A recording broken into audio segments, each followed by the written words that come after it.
Esto es Viviendo Inteligente, un podcast sobre hábitos y estilo de vida. Aquí hablaremos sobre salud, nutrición, entrenamiento y muchas otras cosas. Aquí nos fascina la ciencia, nos gusta decir las cosas como son y nos encanta darle un enfoque práctico a todo. Aquí hablamos con datos y argumentos, pero también con humor y un poco de sarcasmo.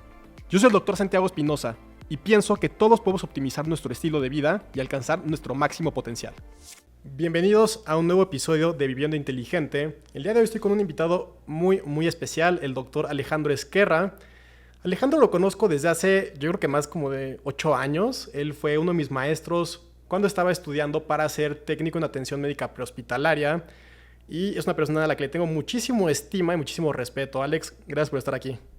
Santi, es mutuo. Cuántas anécdotas hay en común en la ambulancia y en las fiestas, ¿no? Sí. La verdad es pues, una amistad muy padre, ¿no? Ya muchos años. Sí.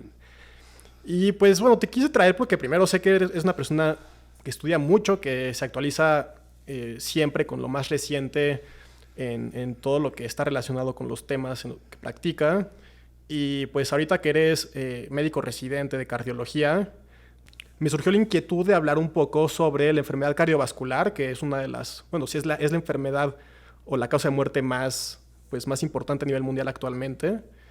Y creo que hay mucho que se puede hacer en cuestión del estilo de vida para prevenir o por lo menos pues mejorar la salud cardiovascular de las personas. Exacto, o sea, como bien lo dijiste, es la principal causa de muerte y la gente ya lo sabe. O sea, por más que tiene hipertensión, diabetes, le dices que eso desencadena un infarto en muchas ocasiones. Ok, mañana me cuido. Y ese mañana, o sea, equivale a 1 año o 3 meses, ¿no? Porque no es una enfermedad o enfermedades que te duelen. O sea, cuando te duele ya es un infarto. Cuando te duele ya es un infarto al cerebro. Cuando te duele es que ya perdiste la vista. O sea, no es una enfermedad que diario te esté recordando que te duele, como un esguince de tobillo. Claro. Si apoyas mal, te está doliendo y te cuidas. Entonces, la gente no se cuida en su día a día y lo que hace es esos años, sin duda, va a ser el resultado adelante, ¿no? Y creo que justo, bueno, sería bueno para los que están escuchando, pues mencionarles, ¿no? Hay cosas o diferentes factores que nos ponen en mayor o menor riesgo de tener una enfermedad y hay algunos que podemos cambiar y otros que no. O sea, quizás nuestra genética, nuestro sexo, género, pues son temas que quizás a veces son un poco más pues difíciles de controlar. No podemos escoger en qué familia nacemos, qué genes heredamos, pero pues lo que sí podemos escoger es qué hábitos tenemos, ¿no? Claro, estas enfermedades crónico-degenerativas, principalmente quiero hablar en diabetes y hipertensión, son enfermedades que si preguntas, su abuelo, su mamá lo tienen, ¿no? Y eso nos habla de que es una enfermedad multifactorial. Es decir, sin duda importa los antecedentes familiares, pero no significa que porque tu mamá tiene diabetes, tú también lo vas a tener. Hay otras cosas que lo potencian, que si no haces ejercicio, o sea, sedentarismo, que es cómo es tu estilo de vida. Entonces, si tengo mal estilo de vida en la alimentación y en el ejercicio, si mi mamá tuvo diabetes a los 40 años y yo tengo mala tendencia en esto que te menciono, a lo mejor me aparece a los 30 años. O sea, yo lo puedo provocar o retrasar si me porto bien. Entonces, es multifactorial y es justamente de lo que tenemos que tocar tema a fondo. Claro. Y creo que, no sé tú cómo lo hayas visto, pero creo que a veces la gente joven como que lo ve como si fuera algo muy lejano y algo que no va a llegar, pero creo que ya actualmente ya cada vez se ven en personas más jóvenes, ¿no? Justo, pues, imagínate, aquí en cardiología recibimos infartos promedio entre 5 o 10 al día. Y a la semana fácil estamos recibiendo un infarto cercano a los 30 años, o sea, desde 28, 35, que van a otro hospital, fueron a una farmacia y cálmate, solo un dolor torácico de muscular, tienes 32 años. Y sigue el dolor, alguien le toma un electrocardiograma y de verdad era un infarto. E interrogas si pues quizá tenían problemas en el colesterol o el que más vemos, tabaquismo. O sea, tabaquismo, la gente le preguntas, ¿tienes alguna enfermedad? No, ninguna. Claro, no tienen hipertensión, no tienen diabetes, pero te fuman. Y eso es una enfermedad, o sea, el daño que hace el cigarro, el tabaco y los demás componentes en las arterias del corazón es similar o igual o más grave a lo que es una diabetes o hipertensión. O sea, y hay otros pacientes que hoy tienes enfermedad, no, pero tomo metformina y tomo losartán. Oiga, eso es para el azúcar y para la presión. Ah, sí, para eso lo tomo. O sea, no conceptualizan que eso es una enfermedad y que es la principal causa que los va a llevar quizá a fallecer, ¿no? Sí, está demasiado normalizado y como que ni lo tienen pendiente. Justo. Y pues, hablando de ejercicio, ¿qué es lo más importante o qué es lo que se tiene que hacer como, digamos, el mínimo para decir que estamos cuidando nuestro corazón? Fíjate que, hablando en adultos mayores de 18 años, la American Heart Association, que es en la que más nos basamos, inclusive aquí en México, y también la American College of Sports, esas dos en conjunto emitieron que adultos tienen que hacer al menos 150 de ejercicio moderado en intensidad. Minutos, ¿no? 150 minutos. Minutos, ¿qué dije? Oh, no he especificado la unidad. Minutos. Si pueden hacer más, estaría increíble, ¿no? Pero entonces, o puedes hacer 75 minutos a la semana de ejercicio vigoroso. Entonces, ahorita hay que tocar qué abarcan ese tipo, pero es fundamental para prevenir las enfermedades y para, si tienes alguna de esas, seguramente te podemos reducir la dosis del medicamento si llevas estas metas a cabo. Sí, o sea, no solo es para que no pase, también si ya pasó, puede ayudar a que lo demás o lo que venga sea mejor, ¿no? Exactamente. O sea, yo siempre les digo a mis pacientes que yo les voy a dar el mejor medicamento, pero yo solo estoy dando el 50, el 60% del tratamiento. O sea, la otra mitad depende que se lo tome, depende que se cheque sus valores de presión o de azúcar que estén en metas, depende que hagan ejercicio, que coman lo más saludable posible. Y, oye, qué maravilla que si tomabas 3 medicamentos para la presión te lo bajé a 2, o si tomabas 2 te bajé a la mitad la dosis. Oye, está mejorando en tu salud, en tu economía, pero vuelve a lo mismo. La gente se emociona enero, pasa enero y ya se les olvida. Repito, no les duele. Y cuando les duele, ¡pum!, es un infarto agudo del miocardio. Y una persona que se infarta, cuando sale del hospital, van 5 medicamentos de jalón. 5 medicamentos más a lo que ya tomaba. Y si además tuvo algunas complicaciones como insuficiencia cardíaca, 3 más. Sales con 8 medicamentos que quizás sumados, yéndonos a genéricos, estamos en 3,000 pesos al mes mínimo. Entonces, oye, lo pudiste haber prevenido o a lo mejor no lo podías prevenir, pero lo hubieras retrasado unos años. Claro. Y hablando un poco de lo que decías del ejercicio, decías, son 150 minutos por semana de ejercicio moderado o 75 minutos de ejercicio vigoroso, ¿no? Justo. O sea, y además incluir ejercicio de resistencia. Uh-huh. La gente nada más cree que ejercicio es hacer cardio, sudar. Sí, o sea, pero también incluye sudar haciendo ejercicios de fuerza de resistencia. Como será que tú aclares un poquito más de este tema, porque ambos ejercicios dan enormes beneficios. E inclusive como médicos, sería no lo correcto que yo prescriba el ejercicio, ¿no? Claro. O sea, me tengo que apoyar de un equipo, de un nutriólogo, me tengo que apoyar de un entrenador físico, en que yo les diga, oye, mi paciente tiene diabetes, tiene neuropatía, y con esa neuropatía a lo mejor no puede correr, porque si tiene una úlcera en el pie, que ya no siente por la neuropatía, la fricción de los tenis va a hacer que le salga una úlcera. Entonces, para ese paciente con diabetes y neuropatía, a lo mejor va a ser la natación o bicicleta. Oye, mi paciente está embarazada, pues sí, no la va a poner a correr, pero claro que tiene que hacer ejercicio. Entonces, tenemos algunas recomendaciones en qué enfermedades, qué tipo de ejercicio, y ya me apoyo el entrenador físico para que le vaya aumentando la intensidad. Y hay una tabla médica que la publica el Colegio Americano de Cardiología, que nos divide la intensidad del ejercicio en 9 cuadros, que nos dice en intensidades cuál podemos prescribir. Aunque tengas la enfermedad más grave, te podemos prescribir un tipo de ejercicio. O sea, el movimiento es vida, y te das cuenta en aquel adulto mayor que tiene 90 años y lo ves caminando en el súper, de ahí se va a la farmacia, y le preguntas y llevaba siempre moviéndose, o sea, buscando ser autosuficiente, y en cambio ves otras personas de 60 años que también la mentalidad ahí juega de que, no, pues ya estoy envejeciendo, mira, mi rodilla me duele, pero hay ejercicios de rehabilitación que te van a ayudar a que si lamentablemente te dejas de mover, ya no vas a llegar funcional, ¿no? Claro, de hecho, pues hace unos años di una presentación justamente pues bueno, me enfoqué en el ejercicio de resistencia o de fuerza, en la prevención de enfermedades crónicas no transmisibles. Y bueno, mucho del concepto en general del ejercicio, del envejecimiento es, o sea, por el mero envejecimiento tenemos deterioro de los diferentes sistemas, pero pues si eso nos hace dejar de movernos, se exacerba. Entonces se vuelve un círculo vicioso. Ok, tuviste un cambio porque envejeciste, igual y ya tus rodillas no son las mismas, lo que sea, entonces dejaste de moverte y la falta de actividad pues te va a exacerbar más todos esos problemas y el día que te quieras mover otra vez te va a doler más. Entonces la gente pues justamente con la edad, no solo por los cambios, sino en general se vuelven más sedentarios y siempre lo vemos, ¿no? Siempre la gente dice, no, es que ya tengo 50 años y me baja la testosterona y ya estoy con muy poca vitalidad y así.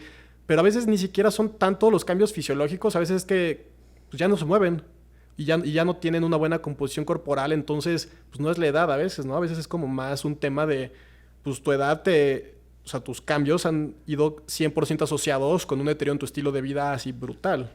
Exactamente, o sea, ellos fueron entrando a ese círculo vicioso y idealmente, o sea, te digo, tienen que hacer ejercicio todas las personas, aunque tengan X enfermedad, hay grados de recomendación para X enfermedad. Y en los adultos mayores, por ejemplo, se agregan ejercicios de balanceo, o sea, muy importante el que con un entrenador físico, yo como médico prescribo en la receta, necesito ejercicio que sea de tal tipo, a lo mejor si quiero fortalecer los huesos, brincar la cuerda es muy, muy bueno para eso. Entonces le pongo, oye, necesito más brincos de cuerda, o soy un alto mayor, ejercicios de balanceo. O sea, es una comunicación directa con los entrenadores físicos, con los nutriólogos, porque con que uno de esos tres falte, no salimos del círculo vicioso. Claro, y creo que, bueno, o sea, actualmente quizás ya hay un poco más de conocimiento sobre eso, pero creo que aún hay cierta tendencia en la medicina como al rechazo del ejercicio, o por lo menos como que creo que a veces se abusa mucho del reposo y también muchos médicos no consideran justamente como los diferentes tipos de ejercicio que tú mencionas. Muchos creen que las pesas son malas porque a veces en agudo puede haber como elevaciones fisiológicas de la presión arterial en ciertos ejercicios, o que, bueno, creen que es malo para la espalda. Entonces, básicamente, terminan los médicos prescribiendo, pues, caminata. Y caminata como de una forma como muy, muy ambigua. Entonces... Sí, como caminar por el centro comercial viendo las haciendas. No, o sea, necesito que sudes, que se te corte un poco la respiración. Exacto, ¿no? Pues él luego lo dicen, ¿no? Que justamente como una intensidad moderada es con la que apenas puedes como hablar, ¿no? O sea, como que para que... O sea, si puedes todavía como hablar con facilidad, te estás quedando corto. Te falta. Sí, pues yo creo justamente como tú dices que se tiene que hacer uso de los diferentes profesionales. Esperemos que ya pronto aquí en México se vaya desarrollando más la cultura multidisciplinaria de los diferentes profesionales en el equipo que se requieren. Y bueno, a los que van escuchando esto, creo que es muy importante tomar en cuenta que cada tipo de ejercicio es un estímulo diferente para tu cuerpo y por lo tanto va a generar una respuesta totalmente distinta. Y a tu cuerpo le sirven las dos, le sirve la fuerza, le sirve el ejercicio aeróbico, cardiovascular. Entonces creo que entrar en comparaciones o en debates de qué es mejor me parece que es un poco sin sentido porque al final del día son cosas distintas. Sí, o sea, tiene que ser las dos. Exacto. Justo. Y hablando de nutrición, ¿cuáles son como los puntos más importantes hablando de prevención cardiovascular? O sea, la alimentación, siempre se los digo a mis pacientes, es una medicina que se debe de tomar diario. O sea, la alimentación saludable es justamente un complemento, es parte del tratamiento. Y no es como, hoy que me acordé, lo hago, ¿no? Pero diario me tomo mis medicinas, ¿no? Te están faltando las otras medicinas, que es tu alimentación. Y lo ideal es que alguien experto en el tema lo haga, pero yo como cardiólogo, como medicina interna, pues justamente mando una receta en la que le digo, paciente con hipertensión, esto es una dieta hiposódica de tantos gramos, de tantas kilocalorías, alta en potasio, porque en estadio, por ejemplo, 1 de hipertensión arterial, con el solo cambio en el estilo de vida, puedo quitarte los medicamentos. Por ejemplo, para no errar, una dieta baja en sodio puede bajar 11 milímetros de mercurio la presión arterial. Es decir, una persona que tiene 141 puede ser que tenga 130 si se apega a una dieta baja en sodio. Y ahí creo que luego es muy interesante. La gente cree que el sodio es pues básicamente la sal que le echamos a la comida y realmente la mayor parte de la ingesta de sodio no viene de ahí, ¿no? No, justamente, o sea, si yo le digo a un paciente, te quito la sal, pues ya no le va a echar sal a la mesa, ¿no? A su platillo en la mesa. Pero si comparas años atrás, bueno, millones de años atrás, cuando la gente cazaba sus alimentos, o sea, para preservarlos echaban sal, ¿no? Uh-huh. Pero al inicio hay evidencia de que esos pacientes, el corazón quizá no era la principal causa de muerte, y ahorita lo es. ¿Por qué? Porque el 73% de la sal que consumimos diario viene de lo que compras en el restaurante, en el supermercado. Es decir, agarras una caja de cereal, una caja de galletas, una lata de una salsa, y te apuesto que más de la mitad va a ir arriba a exceso de sodio. Ese es el sodio que verdaderamente impacta en nuestra vida diaria. Ese es el que debemos reducir, es el 73% de toda la sal que comemos en el día. Son alimentos solo el 10% procesados. la mesa, exactamente. Uh-huh. Alimentos procesados para poderlos preservar. Entonces, es ahí donde yo le digo al paciente, mire, este fin de semana, saber con calma al súper, estos alimentos que le gustan, va a buscar el que menos sodio tenga, y créame que en 1 mes, 2 meses le va a poder reducir la dosis de tal medicamento, y si no es que quitarle el otro.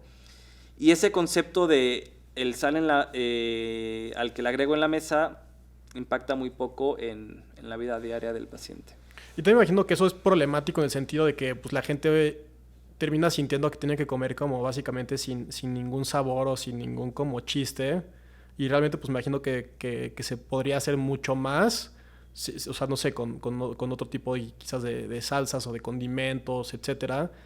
Y incluso quizás con un poquito de sal de mesa y realmente pues manteniendo el enfoque en el tema de los alimentos procesados. De los otros, exactamente. O sea, yo les digo, o sea, cuando les voy contando esto, voy viendo su cara de que ya valió mi vida. O sea, si a mí me dicen, deja de comer lo que te gusta o rico, pues eso ya no es vida, ¿no? Y le digo, mire, o sea, claro que le tienen que poner sal a la comida. O sea, qué desagradable comer algo sin sabor, ¿no? Pero cuida las otras sales que entran a tu casa, el otro sodio, o sea, sal, sodio, ¿no? Que ingresa a la casa es el que debes de reducir. Y ya no agregarle pues más sal en la mesa. Y de hecho hay una marca que tiene una sal baja en sodio, le llaman como una sal light. Entonces, justamente comprar eso. Y la gente, le digo, es que usted no va a tener una dieta especial en casa. Todos en su casa deben de comer como usted. O sea, no le tienen que hacer una dieta especial a usted. Todos deben de comer como usted porque esa es la forma saludable. O sea, los otros en la casa tienen la misma genética de usted, el riesgo de desarrollar diabetes, hipertensión, etcétera. Y ellos más bien tienen que comer como usted porque usted ya tiene hipertensión, ellos tienen el riesgo de tenerla. Y si siguen comiendo mal, la van a tener en 2-3 años. Entonces, cuando hay una persona en la casa, de verdad, se me hace una grosería, una falta de respeto empezarle a hacer comida diferente a ellos. O sea, los excluyes. Oye, esa persona está comiendo bien, tú eres el que comes mal, tú eres el que te debes apegar a la otra. Sí, yo creo que eso también lo vi mucho en pediatría, ¿no? Que llegaba un niño con obesidad y le decían a la mamá que el niño tenía que, no sé, tener ciertos cambios en la alimentación, y la mamá y el papá también con obesidad, pero básicamente pues el único que recibe el enfoque ahí alimenticio es el niño. Y los otros que son, pues no sé, los que generan o los que crían todo el ambiente, sí. Y no están como contemplados. O sea, los que lo dan es el mal ejemplo, ¿no? Entonces, o sea, resumiendo, el ejercicio te puede bajar entre 5 hasta 8 milímetros la presión. Pongamos 7. La dieta baja en sodio te puede bajar 11. O sea, ya vamos en 18, cercano a 20, que eso, de verdad, créanme, que impacta mucho en el retiro de medicamentos. O sea, es fundamental. Y no solo es pues el retiro de medicamentos, ¿no? Me imagino que también, o sea esos beneficios se ven en otras áreas. O sea, alguien que no hace ejercicio y que empieza a hacer, le quita su medicamento y además se va a sentir mejor y va a tener más funcionalidad. Y pues son una serie de cosas positivas en todos lados. O sea, en pensamientos, o sea, muchas personas que tienen depresión no hacen ejercicio, ¿no? Que cuando empiezan a hacer ejercicio mejora, esta es parte de, ¿no? Entonces, ayuda en muchas áreas. Claro. Y algo de lo que yo te quería preguntar mucho es acerca de, del colesterol, el famoso HDL, el LDL, porque creo que actualmente, ahí te lo platicaba un poquito antes de empezar a grabar, hay una serie de tendencias, incluso en médicos y profesionales de la salud, a pues negar la importancia de las lipoproteínas de baja densidad en la patología o en la generación de enfermedad cardiovascular. Fíjate que, pues basado en evidencia, o sea, científicamente, como internistas o cardiólogos nos basamos en dos grandes escuelas, son los que más investigación tienen. Es la escuela europea y la escuela americana. La americana es la AHA, American Heart Association, y la europea ESC, European Society of Cardiology.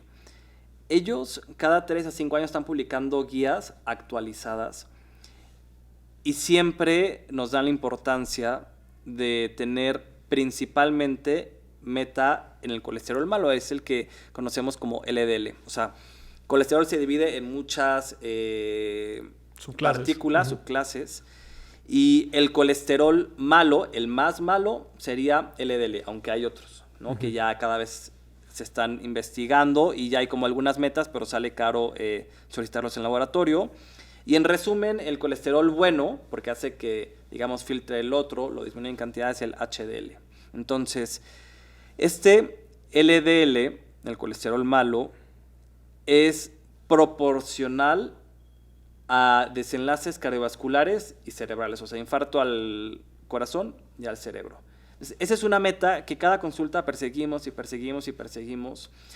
Y hay gente pues, que tiene genética en donde lo expresan muy alto ese valor, así nacieron, 100% genético. Hay otros que traen la genética en un 50%, que cuando lo complementan con un estilo de vida sedentario, mala alimentación, brinca a un valor pues ya normal, y otros donde predomina el estilo de vida. Entonces hay que determinar qué tipo de problema del colesterol tienes, y ya con base eso en todos es fundamental el estilo de vida saludable, alimentación, ejercicio. En ciertos casos, las medicinas, pero es fundamental el LDL. Y es común que el paciente le dice, oye, vete a hacer tales laboratorios, y te los manda al día siguiente, oye, me sale que está alto mi colesterol. Y ahora resulta que tenemos metas de colesterol, tanto bueno y malo, para cada tipo de población. Es decir, es un diferente valor para personas que no tienen ninguna enfermedad, para personas que tienen diabetes o tienen hipertensión, otro valor para el que ya tuvo un infarto, otro valor para el que ya tuvo 2 infartos. Es decir, hay que subdividirlo. Entonces ya los laboratorios se quedan cortos y el paciente ya se pone ansioso, que piensa que está mal cuando a lo mejor esa meta no es la que aplica para él. Pero sí es algo que perseguimos, que el colesterol esté entre más bajo mejor, el colesterol malo, el LDL. Yo te pregunto esto del colesterol y toda esta parte porque últimamente he visto muchas personas en Twitter, especialmente en Estados Unidos, y especialmente personas con una tendencia hacia la dieta cetogénica o low carb, que ya muchos llegan a un extremo como de ser carnívoros, que básicamente no comen nada que no sea carne. Entonces imagínate a alguien que se echa 2 ribeyes al día y pues es una persona que no se niega el papel de todos estos marcadores bioquímicos, de estas partículas en la enfermedad cardiovascular. Hace poco hubo un caso muy interesante de una persona de 50 años, un güey de Estados Unidos, súper atlético, súper saludable. O sea, 50 años, súper fuerte, hacía pesas y corría por lo menos 5 veces por semana o más. Entonces es lo que todos esperaríamos como de una persona como muy saludable. Y pues de un día para otro, su Apple Watch le dijo, oye, tienes una arritmia, y era una fibrilación auricular. Entonces como que se sacó de onda, fue al cardiólogo al día siguiente, el cardiólogo dijo, te tengo que meter a cateterismo. Me metieron a cateterismo y tenía enfermedad trivascular. Una persona con... Sí, o sea, el máximo grado de obstrucción de las arterias del corazón trivascular. Y tenía un estilo de vida que todos dirían que era muy bueno. Pero esta persona había caído en una narrativa que estaba negando como el papel de estos, ¿cómo se dice? De estas partículas, como el LDL, etcétera. Incluso había caído ya en una narrativa que decía que las estatinas, o sea, los medicamentos que más se utilizan para este tipo de problemas, que eran malas y que no servían, etcétera. Y bueno, esta persona es un caso muy interesante porque después de que tuvo este problema, o sea, bueno, tuvo que entrar a cirugía de corazón abierto y le hicieron un bypass, todo eso. Pero esta persona dijo como, ok, realmente la cagué y a partir de hoy ya le estoy haciendo caso a mi cardiólogo. Entonces está como compartiendo como toda su historia de lo que hizo antes y después como que literalmente cambió su perspectiva. Dijo, cuando yo vi mis arterias tapadas ahí en la pantalla, me quedó clarísimo que no lo estaba haciendo bien. Entonces me gusta a mí como reconocerle esa parte, ¿no? Esa persona de que sí, no solamente como que se quedó así en su ideología, sino que cambió. Pero sí me preocupa mucho que haya varios médicos que hacen libros y que dicen que lo importante es comer carne y que no importa si tu colesterol tu colesterol malo se va hacia arriba. Y esto a mí me preocupa bastante. A mí también, porque nadie es experto en estas tipo de enfermedades como para poderlo tratar solo. O sea, todo esto del colesterol, por ejemplo, a veces necesitamos, en casos ya refractarios, de algún endocrinólogo, el experto en estas enfermedades, aún como internistas o cardiólogos. Pero sin duda el que lo trate tiene a fuerza que complementar con el nutriólogo, tiene a fuerza que complementar con todo lo que abarca la salud, porque la salud pues, no es solo física, ¿no? O sea, entonces, el adquirir una idea sin tomar la opinión de especialistas de diferentes áreas hace que descuides y te centres en una idea, vas entrando en visión de túnel y acabas, ¿no?, en una manifestación severa como fue este caso. Entonces, qué padre que explica pues lo que estuvo haciendo mal, ¿no? Porque una vez que justamente ya te casas en esa idea, o sea, compras todo en Amazon para eso, inviertes y nadie te saca, ¿no? O sea, ahí sí aplica que el amor es ciego en ese tema. Y nos llega muy frecuente también el paciente que dices, oye, pero este es fit y ya viene con un infarto, estaba jugando fútbol y le dio un infarto. O sea, no todo infarto es por colesterol, hipertensión, diabetes. También hay otras causas de infarto que nada tienen que ver con eso, que a veces sí, el de que se infartó de 18 años no era por el colesterol, era por otra cosa, a lo mejor congénita con la que nació, alguna arteria nació chueca, se rompió, etcétera. Pero sin duda es multidisciplinario esto y a veces leer un libro solo de ese tema, una opinión, yo me iría con otras opiniones a complementar. Sí, justamente creo que el problema, por ejemplo, con un libro de X persona es que un libro pues te da toda la libertad de tú crear tu narrativa, de tú poner pues las fuentes que a ti te convienen o de poner la parte de esas fuentes que a ti te conviene, porque muchas veces ni siquiera es que pues, los estudios digan lo que la persona dice, sino que nada más agarran como los fragmentos más pues favorables. Y pues es muy diferente eso de un estudio clínico, un paper que tienen que revisar varias personas, tiene que revisarse por pares, tiene que pasar por ciertos filtros, ¿no?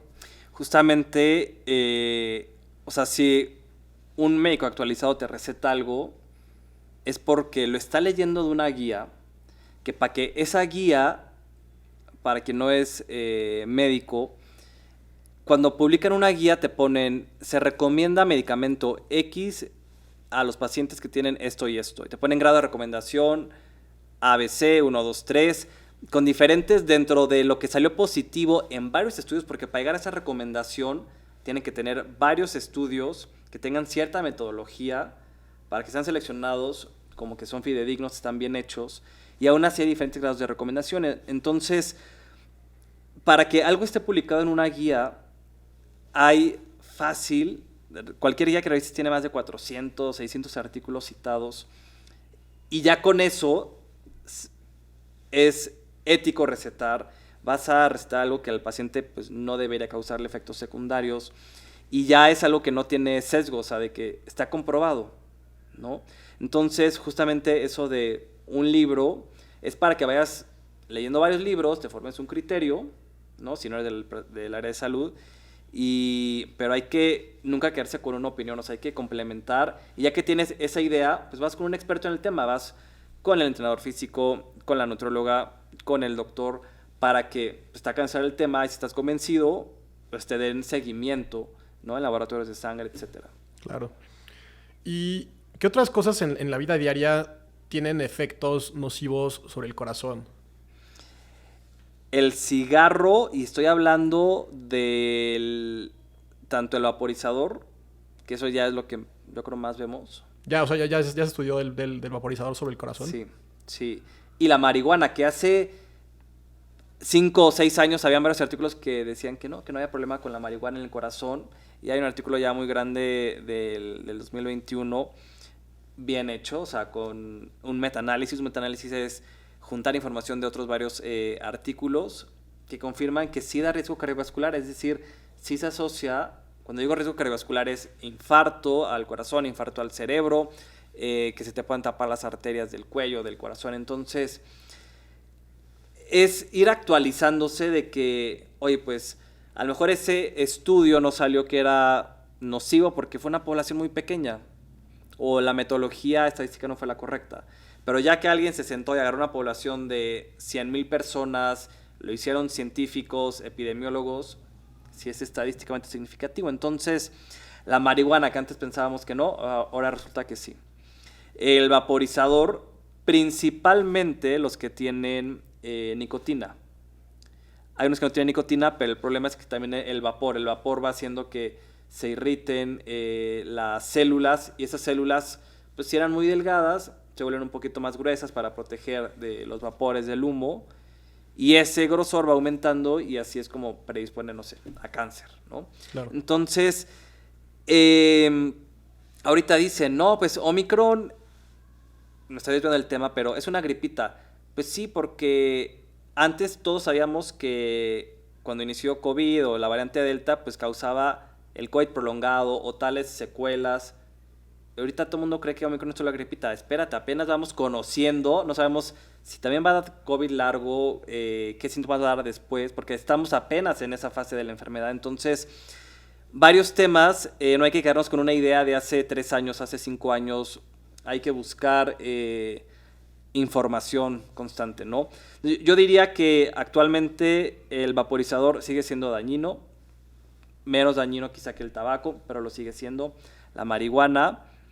Y hay otras cosas que también llegan a causar adicción que son buenas. El café, o sea, el café, hay una gran revisión, se publicó este año, 2022, también del año pasado, 2 metaanálisis, es decir, la máxima evidencia científica que disminuye el riesgo cardiovascular.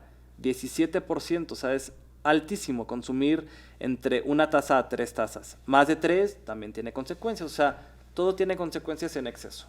Claro. Y hablando del alcohol, que es algo que creo que pues a veces como que la gente minimiza o no sé tú cuál es tu perspectiva en cuanto al alcohol y la salud cardiovascular.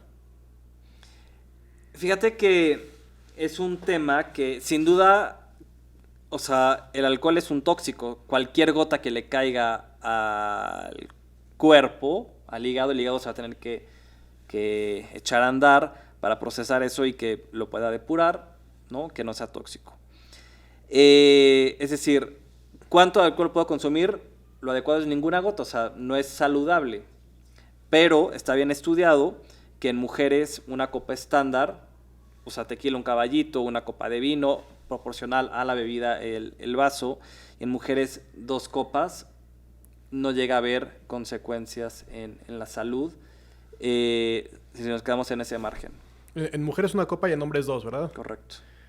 Sí, y también lo comento porque creo que, bueno, en temas bueno, que yo he visto en varios estudios y que en varios, pues, comunicadores o divulgadores, pues se cuestiona mucho la antigua recomendación de que tomarte una copa de vino al día era bueno para el corazón. Creo que antes, o sea, en algún punto se llegó a recomendar. Claro, o sea, era lo que te decía todo el mundo, ¿no? Claro, tiene antioxidantes, todo el proceso de elaboración del vino llega a causar justamente estos antioxidantes que sí son buenos, pero en lo que vienen, Claro. en ese exceso, llega a ser malo.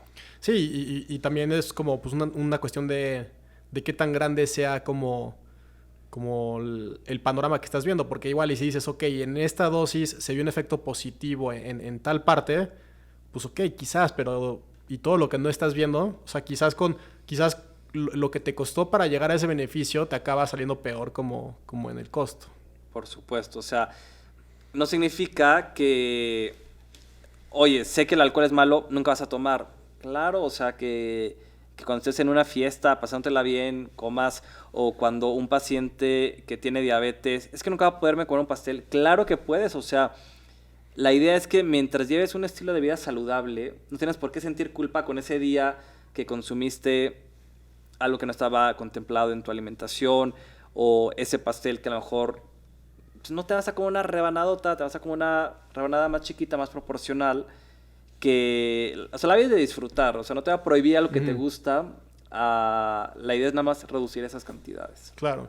Sí, y en el tema del vino y todo eso, me acuerdo que hace poco salieron varios estudios que decían que realmente la cantidad de antioxidantes que tú necesitas para ver un impacto ya clínico y práctico es gigantesca, y para alcanzarla necesitarías tomar varias botellas. O sea, entonces, pues realmente como que igual el beneficio que se pensaba anteriormente pues no era el mismo. Como tú dices, creo que justamente no es un tema de prohibir o decir que es malo. Yo más bien lo digo porque lo que sí creo que es un error es empezar a tomar o tomar con la idea de que te está ayudando, ¿sabes? Justo, exactamente. Eso es en lo que no se debe de quedar el concepto de que estoy tomando porque esta cantidad de alcohol me va a ser buena para la salud. No, a ver, se te ha dicho que el alcohol no es bueno, pero que no rebases esta cantidad. Si lo disfrutas hacer, no excedas esto. Claro. Y, por ejemplo, creo que también, pues, ahorita vivimos una sociedad muy estresada. ¿Qué tanto impacta eso en temas de salud cardiovascular? O sea, la falta de sueño, el estrés psicosocial. Muchísimo, tanto... Fíjate que como médicos, cardiólogos, hay que estar calculando el riesgo cardiovascular de forma constante. Es decir, en cada consulta hay varias calculadoras médicas, digo en internet y aplicaciones, que están hechas en ciertas poblaciones, principalmente Europa y Estados Unidos son las que tienen más grandes, conocidas son Framingham, ACCBD, la de la ESC, etc. Entonces, los factores de riesgo cardiovasculares que más impactan siempre es la edad,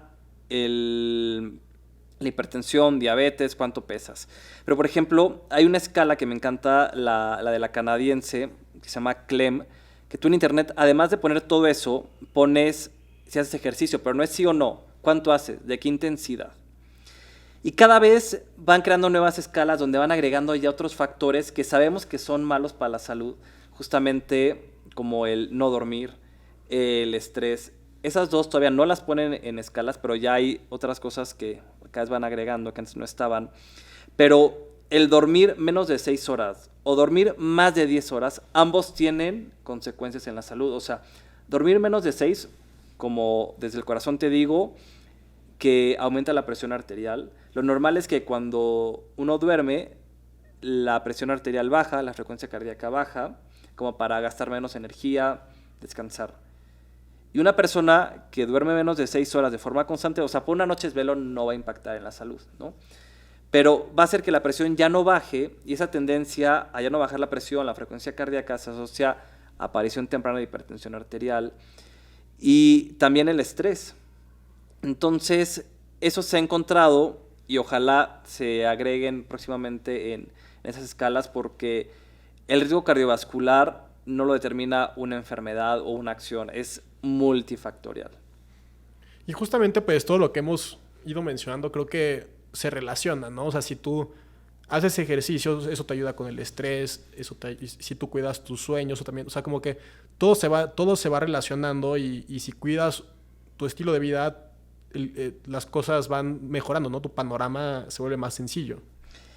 Justo. Y yo ahí te preguntaría, o sea, imagínate, yo como doctor digo, haz 150 de minutos de ejercicio a la semana, ¿no? Al menos. Y yo no llevo esa vida fit, como tú entenderás, que a mí me cuesta, yo no traigo ese hábito, hacer esos 150 minutos, pero lo traigo en la mente que lo debo de hacer.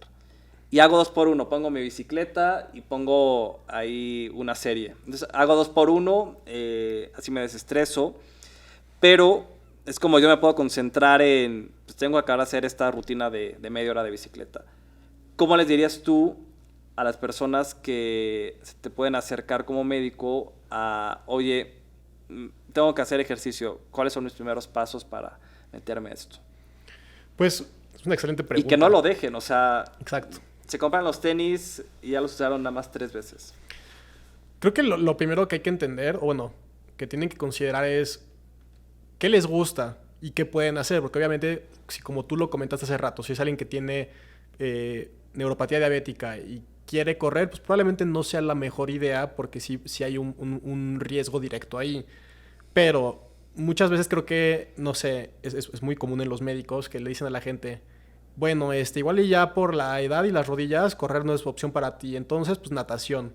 Y muchísima gente odia la natación. Sí. Es un súper ejercicio, sí. Pero, y también no solo es me gusta o no me gusta, ¿cuánta gente tiene acceso a una alberca cerca o que esté dentro de sus posibilidades económicas? O la dinámica simplemente de ir a la alberca, pues luego también es un poco difícil. Entonces yo creo que ese tema de los hábitos en general, tanto para temas de ejercicio como de alimentación, se trata de identificar qué es, o sea, cuál es como el factor más relevante. O sea, tú quieres hacer 30 minutos al día de ejercicio moderado. Tú ver dentro de tus posibilidades cuál es la mejor manera de hacerlo. Entonces, pues hacerlo lo más fácil, lo más,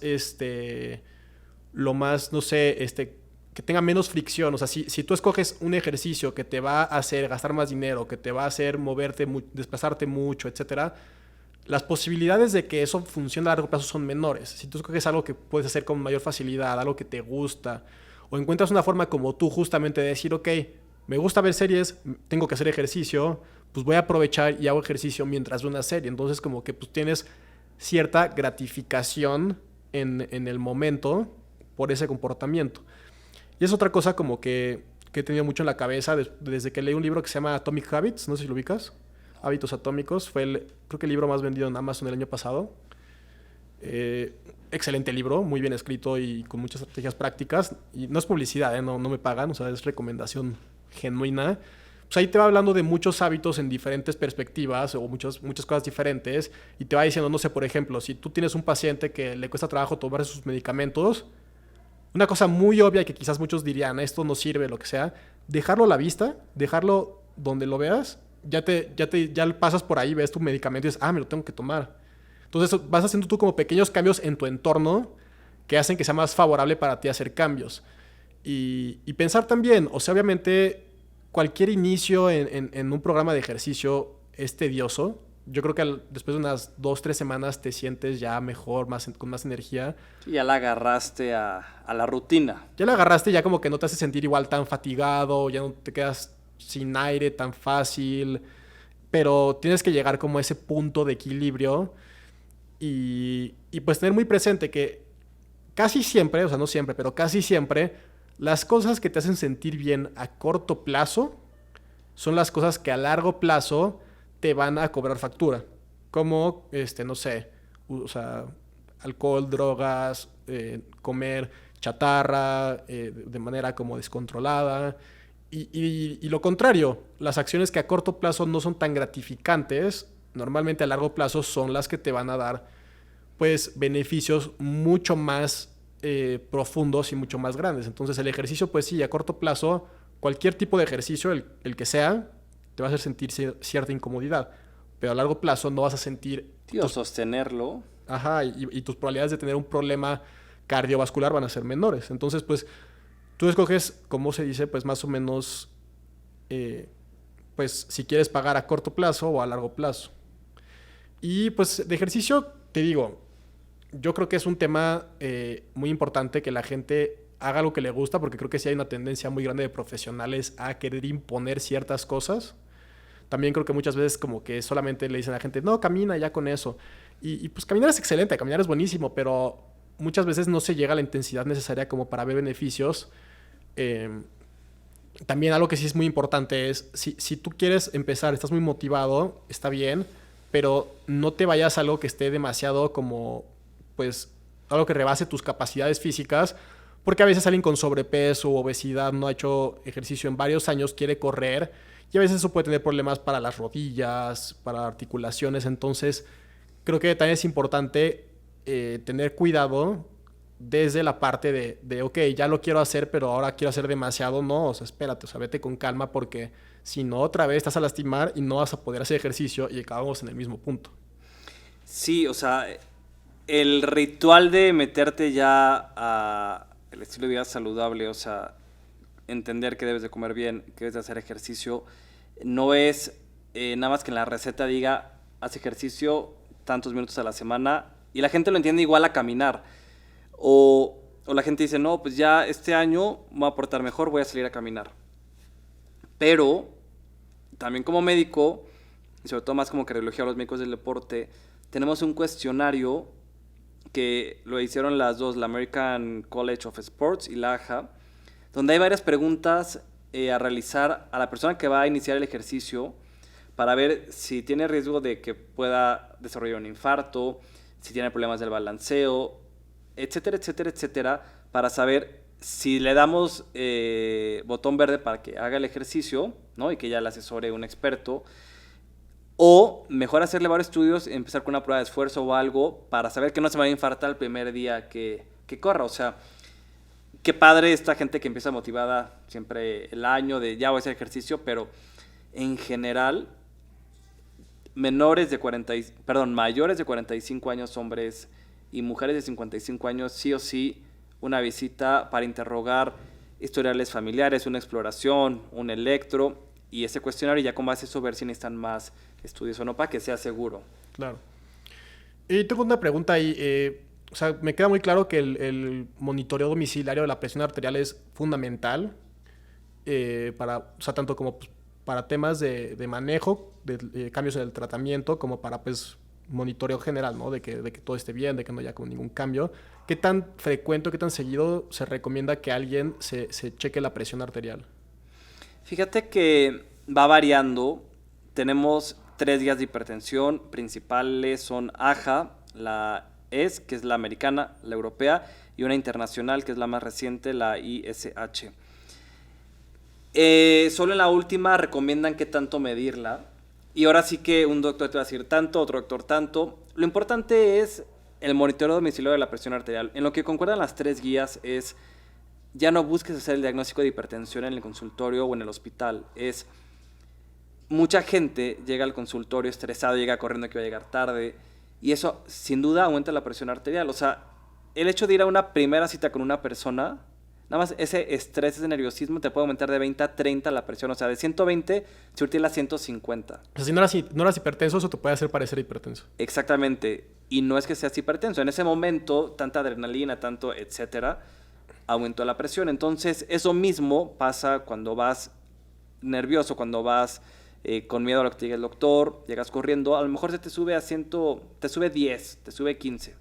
Se le conoce como bata blanca. Entonces, lo adecuado es ya no hacer diagnóstico de hipertensión arterial como médico en el consultorio o en el hospital, sino en la casa, o sea, en su actividad diaria, o sea, cómo está su corazón en su vida diaria.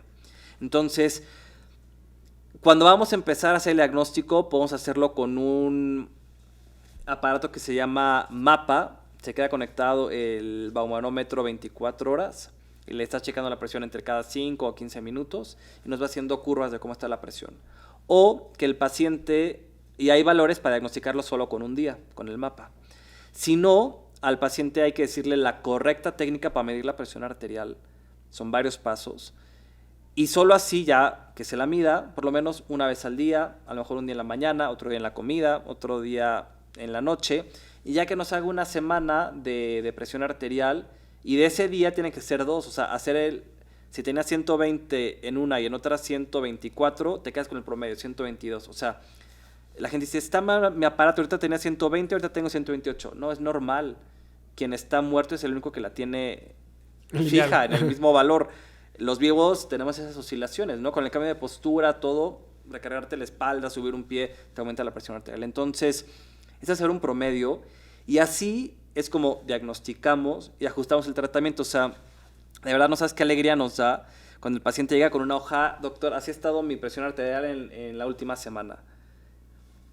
Y ya podemos ver a qué hora aumento la dosis del medicamento, o si lo tenía en la mañana lo paso en la noche, que es cuando más se le sube. Porque una presión arterial no nos dice nada, o sea, no podemos ajustar nunca un medicamento con un solo valor. Entonces, si te quieres hacer el diagnóstico de hipertensión arterial, mídetelo, yo te diría 5 días, una semana, 2 veces al día, si quieres una. Y ya si tienes hipertensión y has estado estable, a lo mejor 1 vez a la semana, 2 veces a la semana. Y cuando vas a ir a consulta, si vas cada año, cada 6 meses, que en la última semana te la midas diaria y ya con eso llegues. Entonces, son diferentes recomendaciones, pero sí o sí al que le damos más peso son a las mediciones en casa. Ok. Y algo que recuerdo haber escuchado es que se recomienda que todos los adultos mayores de 20 años se hagan por lo menos una prueba, un perfil de lípidos, ¿no? Para ver cómo están. No sé si actualmente se mantenga esa recomendación o más o menos cuál sería el approach más razonable para que alguien pueda tener como pues una idea de cuál es su basal o saber si ya tienen como alguna dislipidemia. Si no hay antecedentes familiares, sería entrarle desde los 18 años a un perfil general, que incluye un poquito más de lípidos. Y igual aplica, o sea, para la glucosa, ¿no? Siempre si hay antecedentes familiares o alguien comenzó con tal enfermedad a sus 30 años, medirla antes. Es decir, si hay guías y varía mucho, ahora sí depende con qué guía te quieras, digamos, casar más, porque sí varía un poquito entre las americanas y las europeas.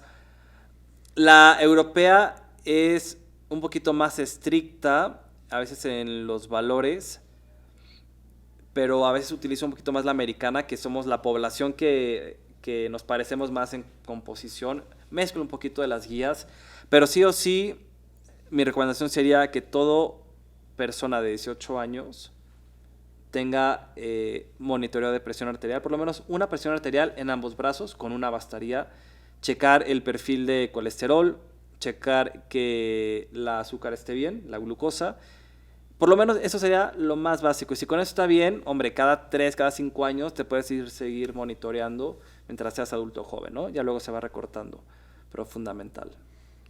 Buenísimo, Alex. Pues creo que ya eso nos da una muy buena idea a mí y a los que nos están escuchando de qué tenemos que hacer para mantener nuestro corazón saludable. De verdad, creo que pocas cosas me dan tanto miedo como un infarto o tener pues algún problema cardiovascular. Creo que es algo que hasta que lo ves o hasta que conoces a alguien que lo vive, realmente no sabes el impacto devastador que tiene, tanto físicamente como económicamente, que es brutal. Es que es fundamental el prevenir, porque cuando ya te llega esta enfermedad devastadora, un infarto, oye, a ver, ya para mañana que salgas del hospital, ya hay que cambiar la alimentación en casa, ya hay que entender por qué la importancia del ejercicio. Y el coste económico, te digo, si tienes diabetes de hipertensión y se te agrega el infarto, mínimo vas a tener entre 6, 8 medicinas. Entonces, eso, sin duda, el complementar con alimentación, ejercicio, o sea, prevenirlo antes, o lo retrasa o a lo mejor nunca llega. Sí es triste ver infartos en personas jóvenes. Claro. Pues bueno, Alex, muchísimas gracias. ¿Cómo te pueden encontrar las personas en redes sociales? En Twitter hay público más científico, generalmente artículos. Estoy como dr, o sea, doctor_Esquerra. Y en Instagram, dr.alex.esquerra. Buenísimo, pues muchísimas gracias, Alex. Espero pronto te tengamos de regreso en el podcast y de verdad muchas gracias por tu tiempo. Yo sé que ser residente es muy cansado, entonces aprecio muchísimo que estés aquí. Gracias por la invitación y sí hay que hablar de primeros auxilios, no sé qué más quiera la gente saber, ¿no? Claro. Bueno, y eso es todo por este episodio de Vida Inteligente.